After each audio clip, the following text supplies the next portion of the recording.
আসসালামু আলাইকুম বন্ধুরা, welcome back to my channel yummy cooking corner. আশা করি আপনারা সবাই অনেক বেশি ভালো আছেন। আজকে তৈরি করে দেখাচ্ছি চানার ডাল মশলা। আপনারা এটাকে বুটের ডাল ভুনা বা ছোলার ডালও বলতে পারেন।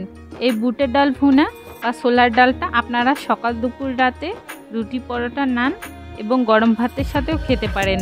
দারুণ মজার হয় খেতে। সো আর কথা না বাড়িয়ে চলুন তাহলে দেখে নেওয়া যাক আজকের রেসিপিটি।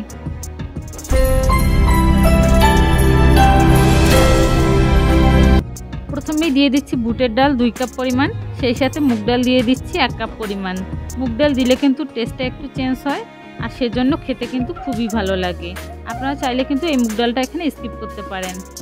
এখন এখানে বেশি করে পানি দিয়ে কষলে কষলে ধুয়ে নিব। 3 থেকে 4 বার পানি বদলে ধুয়ে ভালো করে পরিষ্কার করে নেব, যাতে ডালের মধ্যে কোনো প্রকার ময়লা না থাকে।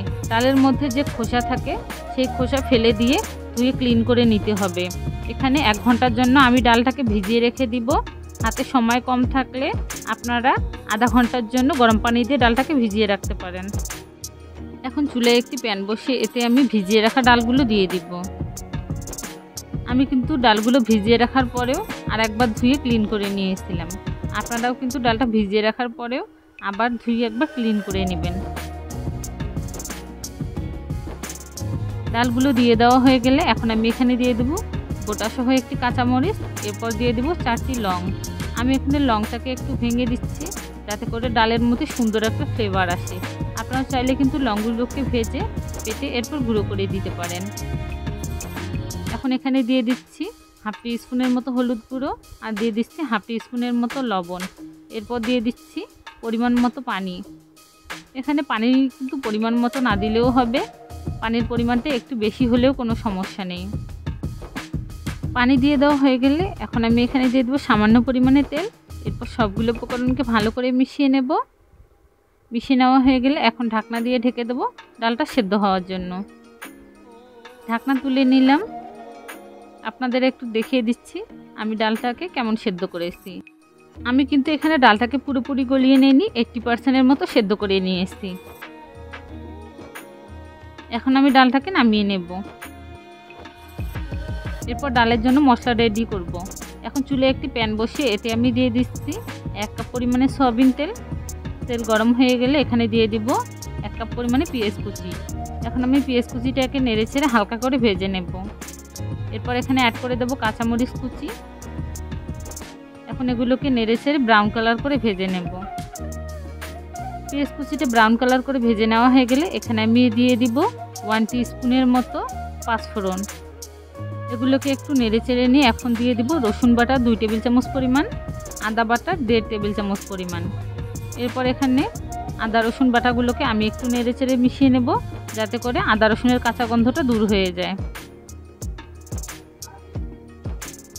এখন এখানে দিয়ে দেব হলুদ গুঁড়ো 1 টিস্পুন, শুকনো লঙ্কার গুঁড়ো 1.5 টিস্পুন, গরম মশলার গুঁড়ো 1 টিস্পুন, লবণ দিয়ে দেব স্বাদ মতো। এখন আমি সবগুলো উপকরণকে ভালো করে নেড়ে চেড়ে একটু কষিয়ে নেব। মশলাটা একটু কষিয়ে নেওয়া হয়ে গেলে এরপর আমি এখানে অ্যাড করে দেব 3টি টমেটো কুচি।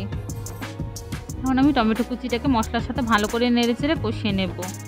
এখানে মশলার মধ্যে এক্সট্রা করে কোনো পানি অ্যাড করতে হবে না। টমেটো থেকে যে পানি বের হবে সে পানির মধ্যে আমার মশলাটা এখানে সুন্দরভাবে কষানো হয়ে যাবে। মশলাটা কষানোর সময় টমেটো কুচিগুলোকে চামচের সাহায্যে এভাবে চাপ দিয়ে দিয়ে একটু ভেঙে দিতে হবে, যাতে করে টমেটোগুলো মশলার সাথে ভালোভাবে মিক্সড হয়ে যায় বা টমেটোটা গলতে বেশি সময় না লাগে।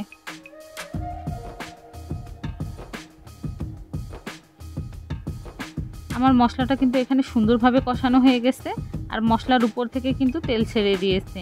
যখন দেখবেন যে মশলার উপর থেকে তেল ছেড়ে দিয়েছে ঠিক তখনই বুঝবেন যে আপনার মশলাটা কিন্তু সুন্দরভাবে কষানো হয়ে গেছে।